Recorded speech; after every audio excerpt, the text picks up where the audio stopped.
Et avec nous à présent, Hervé Morin, ancien ministre de la Défense de Nicolas Sarkozy, président de la région Normandie. Bonjour Hervé Morin.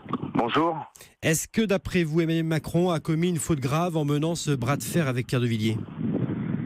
Je pense qu'il a commis un péché de jeunesse ou un péché d'orgueil.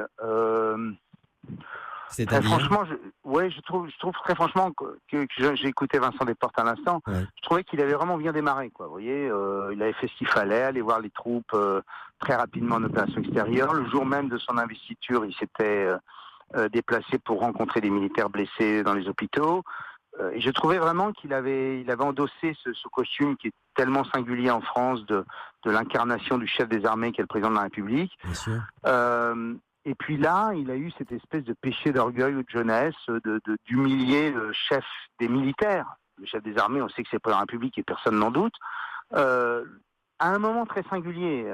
Vous savez, cette cérémonie, ce pot du 13 juillet dans l'hôtel de Brienne, au siège du ministère de la Défense, c'est le moment où les militaires sont tous ensemble la veille de cette fête, qui est le 14 juillet pour les armées françaises, où il y a les troupes qui vont défiler, il y a ceux qui sont décorés, et donc c'était inutile. Je veux dire, l'autorité, elle existe, elle peut exactement se mettre en œuvre dans le salon vert de l'Élysée. Il n'y a pas besoin de passer par une démonstration publique d'autoritarisme qui était honnêtement malvenue, d'autant que le général de Villiers moi je l'ai très bien connu, j'ai beaucoup travaillé avec lui pour la réforme du ministère de la Défense en 2008.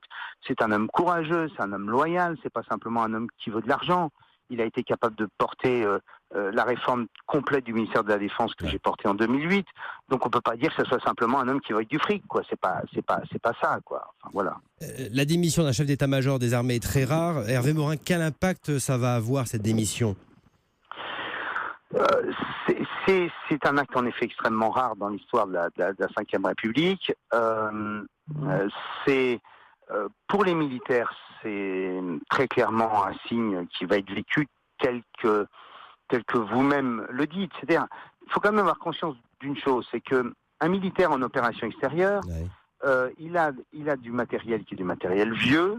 On lui demande beaucoup. Savez-vous que 70 000 militaires de l'armée de terre ont été en opération à un moment ou à un autre l'année dernière. Donc il y a un engagement des forces à l'intérieur et à l'extérieur qui est considérable, avec du matériel qui malheureusement souvent est ancien, et avec un niveau de disponibilité opérationnelle qui est faible. Je regardais ces chiffres sur un tableau il y a une semaine. En opération extérieure, au moment où on se dit qu'il faut vraiment que le matériel marche, on est sur les hélicoptères à moins de 50% de disponibilité opérationnelle. C'est-à-dire qu'une fois sur deux, ça ne démarre pas. Bon.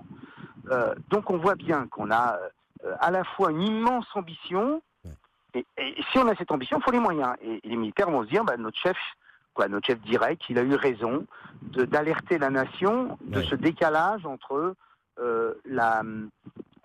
la volonté de la France de peser et les moyens qui sont accordés aux armées françaises, même si c'est beaucoup d'argent, je l'entends. J'ajoute une chose que probablement Emmanuel Macron n'a pas parfaitement perçu, c'est le poids singulier de l'armée française dans la construction de la nation française. L'histoire de la France et l'histoire des armées, elle est intimement liée. Et quand il y a cette espèce de rupture, elle est très lourde à porter pour les chefs de l'État. Merci Hervé Morin, ancien ministre de la Défense. Merci à vous.